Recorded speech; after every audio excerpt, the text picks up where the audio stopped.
शुभ सकाळ पिलामाने आज आम सूर्य और पृथ्वी विषय आलोचना करिबा।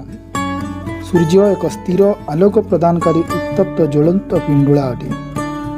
याकू नक्षत्र कहू। सूर्य को केन्द्र करी 8टी ग्रह सूर्य चारिपटे परिक्रमा करुछन्ति। सेमाने जेउ रास्तार सूर्य चारिपटे घुरंती ताकू सेमानंकर कक्षपथ कहुए। सूर्य चारिपटे परिक्रमा करुथबा ग्रह मानंकर क्रम अनुଯାयी आमे बसवास करुथबा पृथ्वीर स्थान हेउछि तृतीय। केवल पृथ्वी रे जीव माने बास करନ୍ତି, किंतु अन्य कौनसी ग्रह रे ए पर्यंत जीवर सत्ता मिली नाही। ग्रह माने जेपरि सूर्यंक चारिपटे घुरी थांती, ठीक सेही परि ग्रह मानंकर चारिपटे मध्य तांकर उपग्रह माने घुरी थांती। चंद्र पृथ्वीर एक उपग्रह अटे एवं चंद्र पृथ्वी चारिपटे घुरुछि। पृथ्वी सूर्य चारिपटे घुरुछि। पृथ्वी और चंद्रर निजर आलोक नाही। एगुड़िक सूर्यर आलोकरे आलोकित हुअन्ति। पृथ्वी मध्य सबुबेले नटु परि घुरुछि। पृथ्वी सूर्यंक चारिपटे घुरे। पृथ्वी सूर्यंक चारिपाखरे घुरुथिबा पथटी अंडाकार पथ अटे। एही पथकू पृथ्वीर कक्ष कुहाଯାଏ। पृथ्वी सूर्य चारिपटे घुरिबा फलरे पृथ्वी ऋतु परिवर्तन हुए। ग्रीष्म शीत वर्षा भली विभिन्न ऋतु होता है। आउ मध्य सूर्य किरण जो पृथ्वी दिन हुए और पृथ्वी उत्ताप पाई थाए। यही उत्ताप न पाइथिले पृथ्वी एते शीतल हो जाइथांता जे आमे केही बंची पारि न थांते। कारण पृथ्वी हेउछि गोटे माटी और जल थिबा शीतल पिंडुला। एबे जानिबा सूर्य उदय हेबा और अस्त हेबा कथारू आमको लागे जे सूर्य घुरुची, पृथ्वीटा स्थिर अछि, किंतु यह सत्य नुहे। कारण तुमे चलंता रेलगाड़ी बा मोटर रे बसी गला बेले रास्ता कड़े थिबा गछलता और घर सब गति करुथिला परि जणा जाए। प्रकृत रे सेगुड़िक स्थिर और तुमे गति करुथा। ठीक सेही भली सूर्य स्थिर अटे। पृथ्वी नटु भली घुरुथिबारु सूर्य गतिकला भली जना पड़े। पृथ्वी सबुबेले पश्चिम रु पूर्व को नटु भली घुरुथिबारु सूर्य पूर्व रु पश्चिम को गति करुथिबा भली हमको जना पड़े। सूर्य पूर्व दिगरे उदय होई पश्चिम रे अस्त जांती बोली आमे जानो, किंतु प्रकृत रे सूर्य स्थिर और तांकर उदय बा अस्त बोली किछि नाही। पृथ्वी घुरुथिबारु सकाल हेले आमे सूर्य को देखू और सूर्य उदय हेबा कहि थाउ। पृथ्वी सूर्यंक चारिपाखरे घुरुथिबा पथटी अंडाकार पथ अटे। एही पथकू पृथ्वीर कक्ष कुहाଯାଏ। पृथ्वी सूर्य चारिपटे घुरिबा फलरे पृथ्वी ऋतु परिवर्तन हुए। ग्रीष्म शीत वर्षा भली विभिन्न ऋतु होता है। आउ मध्य सूर्य किरण जो पृथ्वी दिन हुए और पृथ्वी उत्ताप पाई थाए।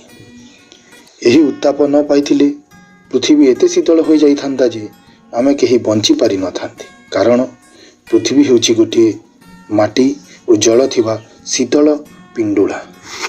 एबे जानिबा सूर्य उदय हेबा और अस्त हेबा कथारू आमको लागे जे सूर्य घुरुची, पृथ्वीटा स्थिर अछि, किंतु यह सत्य नुहे। कारण तुमे चलंता रेलगाड़ी बा मोटर रे बसी गला बेले रास्ता कड़े थिबा गछलता और घर सब गति करुथिला परि जणा जाए।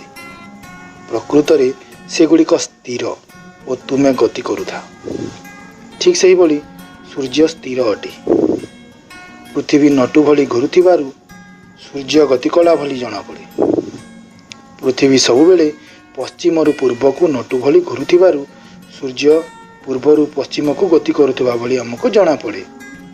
सूर्य पूर्व दिगरे उदय होई पश्चिम रे अस्त जांती बोली आमे जानो, किंतु प्रकृत रे सूर्य स्थिर और तांकर उदय बा अस्त बोली किछि नाही। पृथ्वी घुरुथिबारु सकाल हेले आमे सूर्य को देखू और सूर्य उदय हेबा कहि थाउ। एई चित्रटी को देख। ग्लोब और कमला लेंबु द्वयर चित्र को भल भाव तुलना कर।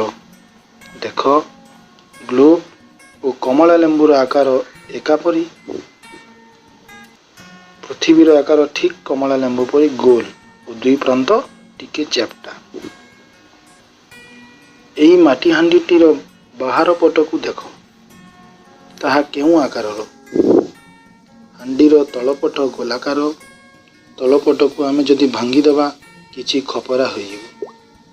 ଏହି ଖପରାକୁ ଦେଖ, ଗୋଲ ହୋଇଛି ନା ସମତଳ ହୋଇଛି? ଦେଖ, ଖପରା ଖଣ୍ଡକର ଉପର ସମତଳ, ଯଦିଓ ଏହା ଏକ ଗୋଲାକାର ହାଣ୍ଡିର ଅଂଶ ଅଟେ। ସେହିଭଳି ପୃଥିବୀ ଏକ ବିଶାଳ ଗୋଲକ ଅଟେ।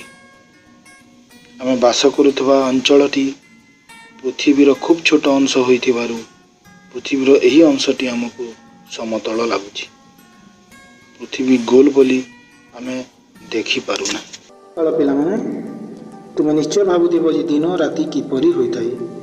ଦିନ ପରେ ରାତି କାହିଁକି ହୋଇଥାଏ? 2 ଦିନ ପରେ ରାତି କାହିଁକି ହୁଏ ନାହିଁ? ଏମିତି ଅନେକ ପ୍ରଶ୍ନ ଅଛି ଯାହାର ଉତ୍ତର ତୁମେ ଜାଣିବାକୁ ଚାହୁଁଛ। ଏହି ଅଧ୍ୟାୟଟିରେ ଆଜି ଆମେ ଏହି ସମସ୍ତ ପ୍ରଶ୍ନର ଉତ୍ତର ଜାଣିବା। ପିଲାମାନେ, ଆମ ପୃଥିବୀ ଏପରି ଏକ ଗୋଲକ ଅଟେ ଯାହାର କି ନିଜର ଆଲୋକ ନାହିଁ। ପୃଥିବୀର ଅଧା ଭାଗ ଯାହା ସୂର୍ଯ୍ୟଙ୍କ ପଟେ ଥାଏ, ଯେଉଁଠି ସୂର୍ଯ୍ୟଙ୍କ କିରଣ ପଡ଼େ ସେହିପଟେ ଦିନ ହୋଇଥାଏ। ଠିକ୍ ସେହିପରି ପୃଥିବୀର ଅନ୍ୟ ଅଧା ଅଂଶଟିରେ ସୂର୍ଯ୍ୟଙ୍କର କିରଣ ପଡ଼େ ନାହିଁ, ଯାହା ଅନ୍ଧାର ହୋଇଥାଏ ବା ରାତି ହୋଇଥାଏ। ଦିନ ପରେ ରାତି ଏବଂ ରାତି ପରେ ଦିନ କାହିଁକି ହୋଇଥାଏ? ପିଲାମାନେ, ଆମ ପୃଥିବୀ ନଟୁ ପରି ନିଜ ଅକ୍ଷ ଚାରିପଟେ ଘୁରିଥାଏ। ପୃଥିବୀକୁ ନିଜ ଅକ୍ଷ ଚାରିପଟେ ଥରେ ଘୁରିବା ପାଇଁ ପ୍ରାୟ 24 ଘଣ୍ଟା ସମୟ ବା 1 ଦିନ ଲାଗିଥାଏ।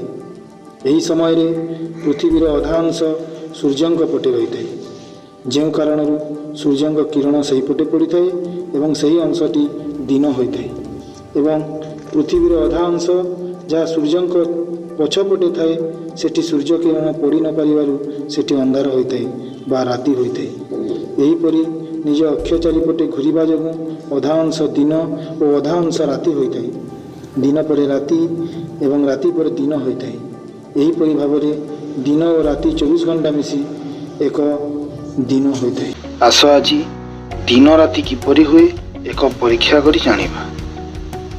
ପ୍ରଥମେ ଗୋଟିଏ ମହମବତୀ ଓ ଗ୍ଲୋବଟିଏ ଆଣି ଚଟାଣରେ ରଖିବା ଓ ମହମବତୀକୁ ଜଳାଇବା। ମନେକର ମହମବତୀଟି ସୂର୍ଯ୍ୟ ଅଟେ।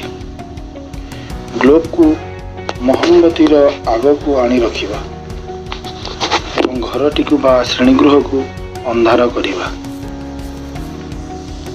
ଏଠାରେ ଗ୍ଲୋବଟି ପୃଥିବୀର ପ୍ରତିରୂପ ବା ମଡେଲ ଅଟେ। ପୃଥିବୀ ଯେପରି ନିଜ ଅକ୍ଷ ଚାରିପଟେ ଘୁରିବା ସଙ୍ଗେ ସଙ୍ଗେ ସୂର୍ଯ୍ୟଙ୍କ ଠାରୁ ଆଲୋକ ପାଏ, ଗ୍ଲୋବଟି ସେହିପରି ନିଜ ଅକ୍ଷ ଚାରିପଟେ ଘୁରୁଛି ଓ ମହମବତୀ ସୂର୍ଯ୍ୟଙ୍କ ପରି ଆଲୋକ ଯୋଗାଉଛି। ଗ୍ଲୋବଟି ଗୋଲ ହୋଇଥିବାରୁ ତାହାର ସବୁ ଅଂଶ ଏକାବେଳେ ସୂର୍ଯ୍ୟାଲୋକରେ ଆଲୋକିତ ହୁଏ ନାହିଁ। ତେଣୁ ପୃଥିବୀ ନିଜ ଅକ୍ଷ ଚାରିପଟେ ଘୁରୁଥିବାରୁ ପୃଥିବୀର ଯେଉଁ ଅଂଶ ସୂର୍ଯ୍ୟଙ୍କ ସମ୍ମୁଖକୁ ଆସେ, ସେଠାରେ ସୂର୍ଯ୍ୟ କିରଣ ପଡ଼ି ଆଲୋକିତ ହୋଇ ଦିନ ହୁଏ। ଠିକ୍ ସେତିକି ବେଳେ ଅପର ପାର୍ଶ୍ୱରେ ସୂର୍ଯ୍ୟାଲୋକ ପଡ଼ୁନଥିବାରୁ ସେଠାରେ ଅନ୍ଧାର ହୋଇ ରାତି ହୋଇଥାଏ। ପୃଥିବୀ 24 ଘଣ୍ଟାରେ ଥରେ ନିଜ ଅକ୍ଷ ଚାରିପଟେ ଘୁରୁଥିବାରୁ ପୃଥିବୀର ଅଧେ ଅଂଶ 12 ଘଣ୍ଟା ପାଇଁ ସୂର୍ଯ୍ୟ ସମ୍ମୁଖରେ ରହି ଆଲୋକିତ ହୋଇ ଦିନ ହୁଏ। ପୃଥିବୀର ଅନ୍ୟ ଅର୍ଦ୍ଧେକ ଅଂଶ ସେହି ସମୟରେ ସୂର୍ଯ୍ୟଙ୍କ ଆଲୋକ ପାଉନଥିବାରୁ ସେଠାରେ ରାତି ହୋଇଥାଏ। ଏଣୁ ଦିନ 12 ଘଣ୍ଟା ଓ ରାତି 12 ଘଣ୍ଟା ହୋଇଥାଏ। ଦିନ ରାତି ମିଶି ଗୋଟିଏ ଦିନ ହୁଏ। ଏଣୁ ଦିନକ 24 ଘଣ୍ଟା ହୋଇଥାଏ।